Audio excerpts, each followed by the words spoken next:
आज मी कारल्याची भाजी केली, पण ती थोड्या वेगळ्या पद्धतीची केली. म्हणजे तुरीचे सोले टाकून केली. तशी भाजी मी तुरीचे सोले निघली की एकदा तरी अशी कारल्याची भाजी करते. ती खूप छान लागते, मला तर खूप आवडते. तर चला रेसिपी पाहूया. आणि याच्यासोबत मी तुम्हाला एक टिप्स पण सांगणार आहे. कारले हे जास्त दिवस कशी टिकवून ठेवायचे फ्रीजमध्ये त्याची. तर चला सुरुवात करूया. तर कारल्याची भाजी करण्याकरिता तुरीचे सोले घेतले मी आणि ते आधीच उकळून घेतले.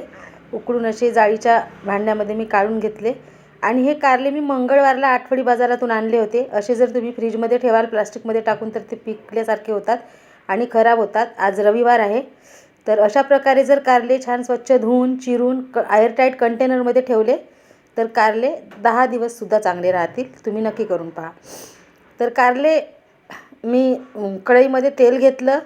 तेलामध्ये कारले टाकून घेतले आणि कारले टाकल्यानंतर कांदे 3 कांदे इथे मी चिरून घेतले होते आणि 4 ते 5 हिरवी मिरची टाकून घेतली आणि सगळं छान परतून घेतलं आणि थोड्या वेळ शिजू देते. थोड्याशा कारल्या आपल्या थोड्या परतल्या गेल्या पाहिजे तोपर्यंत कारले शिजवून घेतले.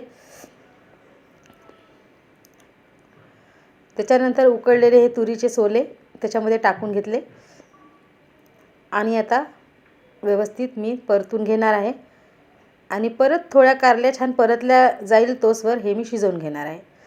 तर कारले आपले छान परतल्या गेले आहे. ते परत एकदा मी छान मिक्स करून घेतले. त्याच्यामध्ये हळद, 1 चमच धनिया पावडर टाकून व्यवस्थित मिक्स केलं आणि कारल्याच्या भाजीमध्ये मी टोमॅटो जास्त टाकते, त्याच्यामुळे 3 टोमॅटो बारीक कट करून घेतले होते.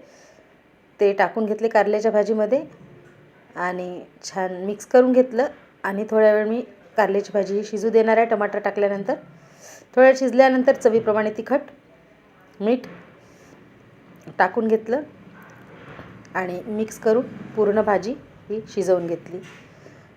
संपूर्ण भाजी ही मंद आचेवरच शिजलेली आहे. ही भाजी बिलकुल कडू होत नाही. तुरीची सोले टाकल्यामुळे याला वेगळीच एक चव येते. मला तर फार आवडते. तुम्ही पण करून पहा या पद्धतीने तुरीचे सोले टाकलेली भाजी. तर भाजी आता आपली झालेली आहे.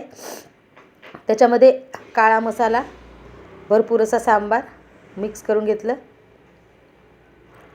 ही भाजी पोळीसोबत, भाकरीसोबत खूप छान लागते, भातासोबत पण खूप छान लागते. बिलकुल कडू होत नाही.